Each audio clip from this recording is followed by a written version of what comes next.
एका गोष्टीचा मला नक्कीच अभिमान आहे की शिवसेना म्हटल्यानंतर हिंदुत्व योगाने आलंच, पण तरी देखील मुस्लिम समाज आपल्यासोबत मोठ्या संख्येने आलेला आहे, याचा मला आनंद आहे, नक्कीच आनंद आहे. आता काही जण म्हणतील ज्यांच्या पोटात दुखतं, दुखलंच पाहिजे, दुखायलाच पाहिजे, ते म्हणतील आणि हिंदुत्व सोडलं का? अजिबात नाही, बरोबर आहे. कारण शिवसेना प्रमुखांनी जे मला शिकवलेलं, माझ्या आजोबांनी शिकवलेलं ते मी हिंदुत्व मानतो. या गोमूत्रधाऱ्यांचं हिंदुत्व मला मान्य नाही.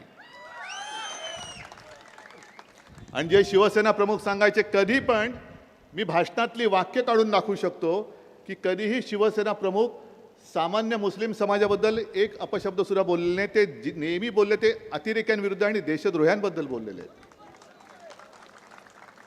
आणि माझं पुढचं भाषण सुरू करण्याच्या आधी मी काल एका सभेत बोललो होतो आणि दसरा मेळाव्यात बोललो होतो, संभाजीनगरला बोललो होतो. ते पुन्हा एकदा स्पष्ट करून सांगतो, कारण तो एक शब्द घेऊन हे जे पोटावळे आहेत ना, त्यांनी सुरुवात केली, यांना बघा कोणाचं प्रेम आलंय. होय, मला मी जे सांगणं त्याचं प्रेम आहेच. आणि ते उदाहरण म्हणजे औरंगजेबाचं. तुम्ही कालचं माझं भाषण ऐकलं असाल, चॅनलवाल्यांनी ते दाखवलेलं आहे. तुमच्याही मनात प्रश्न आला असेल की अरे हा बाळासाहेबांचा मुलगा एकदम औरंगजेबाचं कौतुक करायला लागला. हे कोणता औरंगजेब? जो आपल्या छत्रपती शिवाजी महाराजांच्या हिंदवी स्वराज्यावरती चालून आला होता तो औरंगजेब नाही.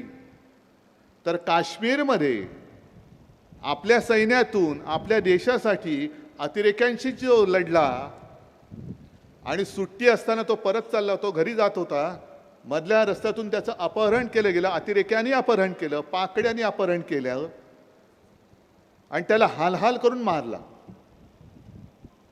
कोण होता औरंगजेब? मुसलमान होता. कोणासाठी लढला? आपल्या देशासाठी लढला. आणि नुसता लढला नाही तर त्याला अतिरेक्यांनी हाल करून मारला, छळ करून मारला.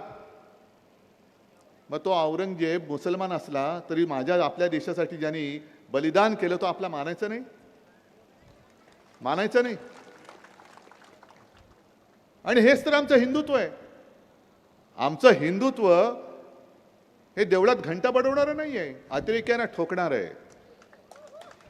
आणि अतिरेक्याने हा नाही विचार केला की अरे हा औरंगजेब आहे, आपल्याच धर्माचा आहे, सोडला नाही त्याला. तू हिंदुस्थानच्या बाजूने लढलास, हिंदुस्थानच्या बाजूने लढलास, तू मुसलमान असलास तरी आम्हाला शत्रू आहेस, आणि त्यांनी त्याला मारला. तो औरंगजेब, तो मी माझा म्हणतोय. काय माझं चुकतंय? अत्यंत स्पष्ट आहे ना. मी जे बोललो आता मगाशी भास्कररावांनी तुम्हाला आवाहन केलं, गीते साहेबांनी केलं, तुम्ही जोरात हो केलं. मी बोललोय ते तुम्हाला पटते की नाही पटते? एकदा हो की नाही सांगा. मग ही आमची स्वच्छ भूमिका आहे, स्पष्ट भूमिका आहे.